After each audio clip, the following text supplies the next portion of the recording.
நம்ம இந்த வீடியோல எந்த விஷயத்தை பத்தி பேச போறோம், யாரை பத்தி பேச போறோம் அப்படின்னு சொல்லி கேட்டோம் அப்படின்னா, நாடாளுமன்ற தேர்தலுக்கான பரப்புரை அப்படின்றது பார்த்தோம்னா படு பயங்கரமா நடந்துகிட்டு இருக்கக்கூடிய சுச்சுவேஷன்ல இன்னைக்கு டிடிவி தினகரன் இருக்கார் இல்லையா, அவருக்கு ஆதரவா தேனியில அண்ணாமலை பிரச்சாரம் அப்படின்றது பண்ணும்போது ஜூன் 4ஆம் தேதிக்கு அப்புறமா பார்த்தோம் அப்படின்னா அதிமுக டிடிவி தினகரன் கையில் இருக்கும் அப்படின்னு சொல்லி அனௌன்ஸ் பண்ணிருக்கக்கூடிய விஷயம் அப்படின்றது அதிமுக சார்ந்தவங்க இருக்காங்க இல்லையா, அவங்க ஷாக்ல ஆழ்த்திருக்கிறத விட ஓபிஎஸ் பார்த்தோம் அப்படின்னா ரொம்ப பெரிய அதிர்ச்சியில் ஆழ்த்திருக்கு அப்படின்னே சொல்லலாம். ஏன்னா ஓபிஎஸ் இருக்கார் இல்லையா, அங்கிருந்து பிரிஞ்சு வந்து அதுக்கப்புறமா எங்கேயுமே சேராம தனி கட்சியும் தொடங்காம ஒரு மாதிரி அமைதியான மைண்ட் செட்லயே இருந்தாரு. இந்த நாடாளுமன்ற தேர்தலில் பார்த்தோம் அப்படின்னா பாஜகவோட கூட்டணி அப்படின்றது வைக்கிறதுக்கு முக்கியமான காரணமே சரி ஓகே அரசியல நம்மளுடைய செகண்ட் ரவுண்ட் இருக்கு இல்லையா, அதை வந்துட்டு பாஜகவோட சேர்ந்து நம்ம ஸ்டார்ட் பண்ணலாம். அது மட்டும் இல்லாமல் கேட்ட தொகுதி அப்படின்றத அவங்க தரல. எலெக்ஷனுக்கு அப்புறமா பார்த்தோம் அப்படின்னா நமக்கு ஏதாவது ஃபேவரா பண்ணுவாங்க, கட்சியில இருந்து பார்த்தோம் அப்படின்னா கட்சியவோ இல்லை சின்னத்தையோ நமக்காக ஏதாவது பண்ணுவாங்க அப்படின்னு சொல்லிட்டு முழு நம்பிக்கையோட தான் பார்த்தோம்னா ஓபிஎஸ் இருக்கார் இல்லையா, அவர் அங்க பக்கம் போனாரு அப்படின்னு சொல்லப்படுது. ஸோ அந்த மாதிரியான சுச்சுவேஷன்ல பார்த்தோம் அப்படின்னா அவர் கேட்ட தொகுதியிலே பாஜக ஒதுக்கல அப்படின்னு நியூஸ்லாம் ஸ்ப்ரெட் ஆச்சு. அவர் 2-3 தொகுதிகளாவது வேணும் அப்படின்னு சொல்லி கேட்டதாகவும், இல்ல ஒரே ஒரு தொகுதி தான் தர முடியும் அப்படின்னு சொல்லிட்டு ஓபிஎஸ்காக மட்டும் ஒரே ஒரு தொகுதி அப்படின்றது ஒதுக்கப்பட்டுச்சு. ஆனா அதே நேரத்தில் பார்த்தோம் அப்படின்னா டிடிவி இருக்கார் இல்லையா, நான் தொகுதியே வேணாம், நான் போட்டியே இடல அப்படின்னு சொன்னேன். பட் பாஜக இருந்து பார்த்தோம் அப்படின்னா நீங்க 2 தொகுதியாவது போட்டி இல்லைன்னா நல்லா இருக்காது அப்படின்னு சொல்லி கொடுத்தாங்க அப்படின்னு சொல்லியிருந்தாரு. ஸோ திடீர்னு பார்த்தோம் அப்படின்னா பாஜக டிடிவி தினகரன் இருக்கார் இல்லையா, அவருக்கான முக்கியத்துவம் அப்படின்றது ஒரு பக்கம் அதிகரிக்கப்படுது. ஓபிஎஸ் இருக்கார் இல்லையா, அவருக்கான முக்கியத்துவம் அப்படின்றது முழுவதுமா குறைக்கப்படுது அப்படின்னே சொல்லலாம். என்னதான் நடக்குது ஓபிஎஸ் சுத்தி, திடீர்னு ஏன் டிடிவி தினகரன் இருக்கார் இல்லையா அவருக்கு இவ்வளவு முக்கியத்துவம் அப்படின்றது கொடுக்கப்படுது.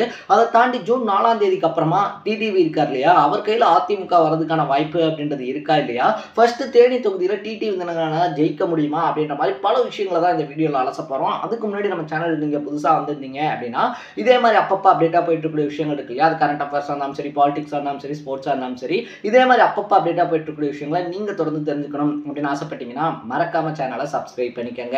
ஸோ ஃபர்ஸ்ட் ஆஃப் ஆல் போன 2019 நாடாளுமன்ற எலெக்ஷன் இருக்கு இல்லையா, 2019 எலெக்ஷன்ல பார்த்தோம் அப்படின்னா தமிழ்நாட்டில் இருக்கக்கூடிய 39 தொகுதிகளில் 38 தொகுதியை வந்துட்டு டிஎம்கே வின் பண்ணாங்க. ஒரே ஒரு தொகுதி, அதுவும் தேனி தொகுதியை மட்டும் டிஎம்கேயால வின் பண்ண முடியல அப்படின்னு தான் சொல்லணும். அன்னைக்கு அங்க நின்ன ரவீந்திரநாத் இருக்கார் இல்லையா, அவர் காங்கிரஸ் வேட்பாளரான இவி.கே.எஸ். இளங்கோவனை கிட்டத்தட்ட 70,000 வாக்குகள் வித்தியாசத்துல பீட் பண்ணாரு அப்படின்னு தான் சொல்லணும். ஸோ இதுக்கு பின்னாடி பணம் இருக்கு, பதவி இருக்கு அப்படி இப்படின்னு சொன்னாலும் கூட ரவீந்திரநாத் தான் ஜெயிச்சிருந்தாரு. அமமுக சார்பில் அன்னைக்கு தங்க தமிழ்ச்செல்வன் பார்த்தோம் அப்படின்னா அதே தொகுதியில் போட்டியிட்டு 3வது இடம் அப்படின்றது வந்தாரு. கிட்டத்தட்ட 1,44,000 வாக்குகள் அப்படின்றதெல்லாம் வின் பண்ணியிருந்தாரு. பட் 5 வருஷம் கழிச்சு இன்னைக்கு தேனி தொகுதி அப்படின்றது கள நிலவரமே வேற மாதிரி மாறி இருக்கு அப்படின்னு தான் சொல்லணும். ஏன்னா அன்னைக்கு எந்த அமமுக சார்பில் தங்க தமிழ்ச்செல்வன் போட்டியிட்டாரோ இன்னைக்கு அதே தங்க தமிழ்ச்செல்வன் தான் பார்த்தோம் அப்படின்னா டிடிவி தினகரனுக்கு அகைன்ஸ்டான வேட்பாளர் அப்படின்னே சொல்லலாம். டிடிவி தினகரனை பொறுத்த வரைக்குமே பார்த்தோம் அப்படின்னா பாஜகவோட கூட்டணி அப்படின்றத வச்சு அந்த தொகுதியில களம் காண்றாரு அப்படின்னு தான் சொல்லணும். எம்ஜிஆர் காலத்திலிருந்து எம்ஜிஆர் ஜெயலலிதா இருக்காங்க இல்லையா, அவங்க காலத்திலிருந்தே பார்த்தோம் அப்படின்னா தேனி தொகுதி அப்படின்றது அதிமுகவுக்கு சாதகமான ஒரு தொகுதியாக தான் பார்க்கப்படுது. பட் இந்த டைம் போட்டியிடக்கூடிய 2 பேருமே பார்த்தோம் அப்படின்னா அதிமுக முன்னால் இருந்தவங்க அப்படின்றது மட்டும் இல்லாமல் மக்கள் கிட்ட நல்ல அறிமுகம் இருக்கக்கூடியவங்க. ஒரு பக்கம் பார்த்தோம் அப்படின்னா டிடிவி சுயேட்சை சின்னம் குக்கர் சின்னத்தில் போட்டிடுறாரு. இன்னொரு பக்கம் பார்த்தோம் அப்படின்னா தங்க தமிழ்ச்செல்வன் இருக்கார் இல்லையா, அவர் இப்போ திமுகவுக்கு வந்து திமுக சார்பில் வந்துட்டு போட்டி அப்படின்றது போட போறாரு. ஸோ இவங்க 2 பேருக்கு நடுவில் தான் பார்த்தோம் அப்படின்னா அந்த போட்டி அப்படின்றதே கணிக்கப்படுது அப்படின்னே சொல்லலாம். அதிமுக சார்பில் பார்த்தோம் அப்படின்னா வி.டி. நாராயணசாமி அப்படின்னு சொல்லி ஒருத்தர் போட்டி போடுறாரு அப்படின்னாலும் தேர்தல் காலத்தில் அவரால் பெரிய இம்பாக்ட் எதுவும் கிரியேட் பண்ண முடியாது அப்படின்னு சொல்றாங்க. தேனி தொகுதியை பொறுத்த வரைக்குமே பார்த்தோம் அப்படின்னா டிடிவியா இல்லை டிடிஎஸ்ஆ தங்க தமிழ்ச்செல்வனா அப்படின்ற காம்படிஷன் தான் பார்த்தோம்னா இப்போ போய்கிட்டு இருக்கு அப்படின்னு சொல்லப்படுது. ஸோ இதில் யார் ஜெயிக்கிறதுக்கு வாய்ப்புகள் அதிகம் அப்படின்னு சொல்லி பார்க்கும்போது டிடிவி தினகரன் இருக்கார் இல்லையா, அவர் ஜெயிக்கிறதுக்கான வாய்ப்புகள் தங்க தமிழ்ச்செல்வன் ஜெயிக்கிறதுக்கான வாய்ப்புகளை விட ஒரு 5% அதிகம் அப்படின்னே சொல்றாங்க. ஏன்னா 2 பேருமே பார்த்தோம் அப்படின்னா ஒரே சமுதாயத்தை சேர்ந்தவங்க அப்படின்னே சொல்லலாம். ஸோ முக்குளத்தோர் இருக்காங்க இல்லையா, முக்குளத்தோர்ல ஒரு குறிப்பிட்ட பிரிவை சேர்ந்தவங்க தான் 2 பேருமே.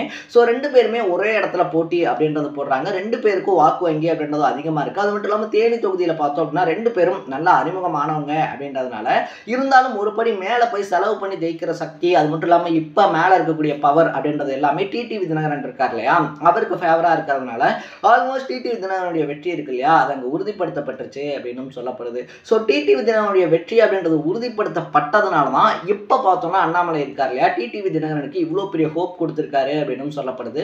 முன்னாடிலாம் பார்த்தோம் அப்படின்னா பாஜகவை சேர்ந்தவங்க ஜூன் 4க்கு அப்புறமா அதிமுக இருக்காது அப்படின்னு வந்து சொல்லிக்கிட்டு இருந்தாங்க. பட் இன்னைக்கு அண்ணாமலை பார்த்தோம்னா தமிழக அரசியல் களத்தில் பரபரப்பாக இப்படி அனௌன்ஸ் பண்ணியிருக்கிறது அப்படின்றது இவங்க என்ன மைண்ட் செட்டில் இருக்காங்க அப்படின்றத வெளிச்சம் போட்டு காட்டியிருக்கு அப்படின்னே சொல்லலாம். ஏன்னா ஜூன் 4ஆம் தேதிக்கு அப்புறமா அதிமுக நம்ம டிடிவி இருக்கார் இல்லையா, அவர் கையில் வந்துடும் அப்படின்னா அப்போ ஓபிஎஸ்னுடைய நிலைமை என்ன அப்படின்ற ஒரு கேள்வியே வருது. ஏன்னா ஓபிஎஸ் பொறுத்த வரைக்குமே பார்த்தோம்னா நம்ம கேட்ட தொகுதி அப்படின்றதும் கொடுக்கல, அது மட்டும் இல்லாமல் நம்ம பையன் நின்று ஜெயிச்ச தொகுதி இருக்கு இல்லையா, தேனி தொகுதியில் ரவீந்திரநாத் தான் ஜெயிச்சிருந்தாரு. அவருக்கு 2வது முறையா வாய்ப்பு அப்படின்றதும் தரல. நம்ம டிடிவிக்காக பார்த்தோம் அப்படின்னா நம்ம பையனுடைய வாய்ப்பு அப்படின்றதையும் அவருக்கு விட்டு கொடுத்தாச்சு. நம்மளும் இப்போ ராமநாதபுரம் தொகுதியில் போய் போட்டி போடுறோம். நம்ம வின் பண்ணக்கூடாது அப்படின்றதுக்காகவே 6 ஓபிஎஸ் நம்ம கூட போட்டி போட்டுக்கிட்டு இருக்காங்க. ஸோ இந்த மாதிரியான இக்கட்டான சூழ்நிலைக்கு மத்தியில் அண்ணாமலை அதிமுக டிடிவிக்காக அப்படின்னு சொல்லியிருக்கக்கூடிய விஷயம் ஓபிஎஸ் மட்டும் இல்லாமல் ஓபிஎஸ் ஆதரவாளர்களையும் ரொம்ப பெரிய அதிர்ச்சியில் ஆழ்த்தியிருக்கு அப்படின்னு தான் சொல்லணும். ஸோ இதுக்கு பின்னாடி இருக்கக்கூடிய விஷயங்கள் என்ன அப்படின்னு சொல்லி விலாவரியாக அலசி பார்க்கும்போது பார்த்தோம் அப்படின்னா இன்னைக்கு இருக்கக்கூடிய காலகட்டத்தில் ஓபிஎஸ் இருக்கார் இல்லையா, ஓபிஎஸ்ஸை முன்னிலைப்படுத்தி அதிமுக அப்படின்றத நம்ம வாங்குறோம், இல்லை அதிமுக ஓபிஎஸ் கையில் கொடுக்குறோம் அப்படின்னா ஆல்ரெடி ஓபிஎஸ் இருக்கார் இல்லையா, அவர் முதலமைச்சராக இருந்த ஒரு கேண்டிடேட், அவர் முதலமைச்சராக இருந்த ஒரு மனுஷன் ஜெயலலிதா பீரியட்லேயே. ஸோ நாளைக்கு 2026 எலெக்ஷன் அப்படின்றது வரும்போது பார்த்தோம்னா நம்ம இதே அன்னைக்கு அதிமுக அப்படின்றது ஓபிஎஸ் கிட்ட இருந்தாலும் கூட கூட்டணி அப்படின்ற பேச்சுவார்த்தைக்கு போகும்போது முதலமைச்சர் வேட்பாளர் நான் தான் அப்படின்னு சொல்லி ஓபிஎஸ் சொல்றதுக்கான வாய்ப்புகள் நிறையவே இருக்கு.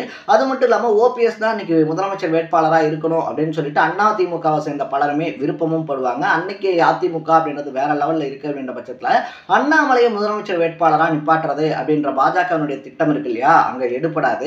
இதே நம்ம ஓபிஎஸ் இருக்கார் இல்லையா, அவர் ஒரு 2ஆம் கட்ட தலைவரா, அதாவது கட்சியில ஏதாவது ஒரு முக்கியமான பொறுப்பு அப்படின்றது இந்த பொதுச் செயலாளர் மாதிரியான பொறுப்புகளோ அப்படி இல்லை அப்படின்னா பொருளாளர் இந்த மாதிரியான பொறுப்புகளோ பன்னீர்செல்வத்துக்கிட்ட கொடுத்துட்டு டிடிவி தினகரன் இருக்கார் இல்லையா, டிடிவி தினகரன் கையில கட்சி அப்படின்றத நம்ம கொடுக்குறோம் அப்படின்ற பட்சத்துல டிடிவி தினகரன் இப்ப முழுக்க முழுக்க பாஜக சப்போர்ட்டா தேனியில களம் காண்றது அப்படின்றதே அவர் மேல இருக்கக்கூடிய ஊழல் வழக்குகள் இருக்கு இல்லையா, அதை முடிக்கிறதுக்காக தான் அப்படின்னு சொல்லப்படுது.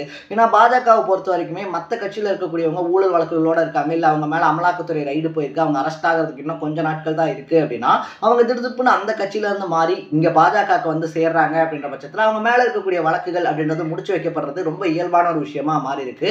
ஸோ டிடிவி தினகரனுடைய இப்ப எக்ஸ்பெக்டேஷன் என்ன அப்படின்னு சொல்லி கேட்டோம் அப்படின்னா மத்தியில ஒரு அமைச்சர் பதவி அப்படின்றது, அது மட்டும் இல்லாம பார்த்தோம்னா தன் மேல இருக்கக்கூடிய கேசஸ் இருக்கு இல்லையா, அதை வந்துட்டு நீக்கணும் அப்படின்ற 2 கோரிக்கைகள் தான் டிடிவி வச்சதா சொல்லப்படுது அப்படின்னே சொல்லலாம். ஸோ டிடிவி தினகரன் நம்ம பொறுத்த வரைக்குமே இனிமேல் போயிட்டு நம்ம சிறைச்சாலையில நம்முடைய நாட்கள் அப்படின்றத கழிச்சிடக்கூடாது அப்படின்றதுல ரொம்ப தெளிவா இருக்காரு. பாஜக சைட்ல இருந்தும் அந்த 2 அஷூரன்ஸ் கொடுத்துருக்காங்க அப்படின்னு சொல்றாங்க. இனிமேல் உங்க மேல இருக்கக்கூடிய வழக்குகள் அப்படின்றது மறுபடியும் தூசி தட்டப்படாது. அது மட்டும் இல்லாமல் ஸ்வீட் பாக்ஸஸ் இருக்கு இல்லையா, அரசியல் களத்துல ஸ்வீட் பாக்ஸஸ் அப்படின்னா என்னன்னு எல்லாருக்கும் தெளிவாகவே புரியும். ஸோ அவர் எக்ஸ்பெக்ட் பண்ணக்கூடிய விஷயங்கள் அப்படின்றதெல்லாம் கிடைச்சிடும். பட் 2026 கட்சி உங்ககிட்ட இருக்கும், கூட்டணி இருக்கு இல்லையா, கூட்டணி அப்படின்றத வைக்கும்போது அண்ணாமலை முதலமைச்சர் வேட்பாளராக இருக்கணும் அப்படின்ற மாதிரியான கண்டிஷன்ஸும் போடப்பட்டிருக்கு அப்படின்னு தான் சொல்லணும். என்னப்பா நீ வந்து சொல்லிக்கிட்டு இருக்க, நீ சொல்றதெல்லாம் வந்துட்டு நடக்குமா, அதிமுக இபிஎஸ் எவ்வளோ பெரிய பவர்ல இருக்காரு, அதெல்லாம் வந்துட்டு நடக்கக்கூடிய ஒரு விஷயமா அப்படின்னு சொல்லி கேட்டோம்னா அவ்வளோ ஈஸியா பாஜகவை எடை போட்ட முடியாது அப்படின்னு சொல்லி நம்ம சொல்லலாம். ஏன்னா அஜித் பவார் இருக்கார் இல்லையா, அஜித் பவார் சரத்பவார் வச்சிருந்த ஒரு கட்சி, அவர் உருவாக்குன ஒரு கட்சியை உடைச்சி இன்னைக்கு அஜித் பவார் கிட்ட தான் அந்த கட்சி இருக்கு அப்படின்றத நம்ம மறந்துடக்கூடாது. அதே மாதிரி பல கட்சிகளை பார்த்தோம் அப்படின்னா உடைக்கக்கூடிய சக்தி அப்படின்றது பாஜக கிட்ட இருக்கு. ஏக்நாத் ஷிண்டே இருக்கார் இல்லையா, அவரை வச்சு ஒரு கட்சி அப்படின்றத உடைச்சாங்க. ஸோ இந்த மாதிரி பாஜக பிளான் பண்ணி கட்சி உடைக்கிறதுல கெட்டிக்கார ஒரு கட்சி அப்படின்னு தான் சொல்லணும். அதெல்லாம் வந்து அதிமுக உடைச்சிட முடியாது, தொற்ற முடியாது அப்படின்னு சொல்லி சொன்னோம் அப்படின்னா அடுத்த டைம் பாஜக ஜெயிக்கும் போது அவங்க என்ன நினைச்சாலும் பண்ண முடியும் அப்படின்ற பவர்ல இருப்பாங்க அப்படின்றத மறந்துடாதீங்க. ஏன்னா கிட்டத்தட்ட 400க்கும் மேற்பட்ட தொகுதிகளில் ஜெயிக்கணும் அப்படின்றதான் பாஜக இருக்காங்க இல்லையா, அவங்களுடைய பிளானா இருக்கு. பட் 400 அப்படின்றதுலாம் ரொம்ப அதிகம் அப்படின்னாலும் பெரும்பான்மையோட மறுபடியும் அவங்க தான் ஆட்சி அமைக்க போறாங்க அப்படின்றது உறுதியான ஒரு விஷயம். தமிழ்நாட்டில் அவங்களுக்கு தொகுதிகள் கிடைக்கல அப்படின்றலாம் செகண்டரி தாட், மேல அவங்க தான் ஆட்சி அமைக்க போறாங்க அப்படின்றது யாருமே மறுக்க முடியாத ஒரு உண்மை அப்படின்னு தான் சொல்லணும். ஸோ சீட்டு வந்துட்டு எவ்வளவு ஜெயிக்க போறாங்க, எந்த அளவுக்கு பெரும்பான்மையா ஜெயிக்க போறாங்க அப்படின்றதான் தெரியலையே தவிர பாஜக ஆட்சி அமைக்காது அப்படின்னா நம்ம சொல்ல முடியாது. நம்மளே எக்ஸ்பெக்ட் பண்ணாத விதத்துல தமிழ்நாட்டில இருந்து 4-5 தொகுதிகள் வரதுக்கான வாய்ப்புகள் கூட இருக்கு அப்படின்னு சொல்றாங்க. ஸோ அந்த மாதிரியான ஒரு சுச்சுவேஷன்ல பார்த்தோம் அப்படின்னா இப்ப இபிஎஸ் இருக்காரு இல்லையா, அவருக்கு நெருக்கடிகள் அப்படின்றது ஜூன் 4ஆம் தேதிக்கு அப்புறமா இருந்து கொடுக்க ஆரம்பிக்கப்படும் அப்படின்னு சொல்றாங்க. ஸோ இது எல்லாத்தையுமே இபிஎஸ் வந்து எப்படி ஃபேஸ் பண்ண போறாரு அப்படின்னு சொல்லி நம்ம பொறுத்திருந்து தான் பார்க்கணும். இபிஎஸ் எப்படி ஃபேஸ் பண்ண போறாரு அப்படின்றத தாண்டி இப்ப அண்ணாமலை இருக்கார் இல்லையா, அண்ணாமலை வாயில இருந்து அடுத்த முக்கியத்துவம் அப்படின்றது டிடிவிக்கு தான் தரப்படும் அப்படின்னு சொல்லி வந்திருக்கிறதுனால ஓபிஎஸ்னுடைய நிலைமை என்ன ஆக போகுது, அவர் அவருடைய பாலிடிக்ஸ்ல அடுத்து என்ன பண்ண போறாரு, என்ன ஸ்டாண்ட் அப்படின்றது எடுக்க போறாரு அப்படின்றதையும் நம்ம பொறுத்திருந்து தான் பார்க்கணும். ஸோ உங்களுடைய பாயிண்ட் ஆஃப் வியூல ஓபிஎஸ் அந்த கட்சியில இருந்து வந்ததுக்கு அப்புறமா எந்த விஷயம் அப்படின்றத பண்ணியிருந்தாருன்னா கரெக்டா இருக்கும்னு சொல்லி நீங்க நினைக்கிறீங்க? அது மட்டும் இல்லாம அதிமுக மறுபடியும் டிடிவி இருக்கார் இல்லையா, அவர் கையில போகுது அப்படின்றது சரியான விஷயமா இருக்குமா, தப்பான விஷயமா இருக்குமா அப்படின்றது உங்களுடைய பாயிண்ட் ஆஃப் வியூல இருந்து என்ன நினைக்கிறீங்கன்றத கமெண்ட் செக்ஷன்ல போட்டு மறக்காம நம்ம சேனலை சப்ஸ்கிரைப் பண்ணிக்கோங்க. நாளைக்கு இதே மாதிரி இன்னொரு இன்ட்ரெஸ்டிங்கான வீடியோவோட சந்திக்கலாம். Tata, bye by.